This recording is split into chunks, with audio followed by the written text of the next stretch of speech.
Alam mo bang si Vice Presidente Sara ang pinakamalakas na babae ngayon sa Pilipinas? Bakit? Kung hindi nyo pa alam, siya lang ang nakagawa ng bagay na ito, na kahit sinong presidente o politiko ay malamang hindi na kayang gawin. Kung hindi mo pa alam, dahil sa ngayon ka palang nagkaroon ng utak. Ang mga Marcos, Dilawan at mga Team NPA ay mga puwersang nag-aaway noon. Halos balatan na nila ng buhay ang isa't isa.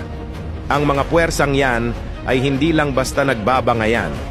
Napakabayolente ang awayan ng mga yan.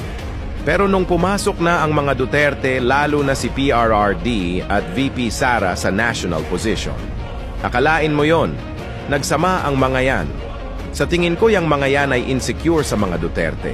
Kasi ang mga Duterte lang ang nakakakuha ng halos 70% na suporta mula sa Mindanao at Visayas areas.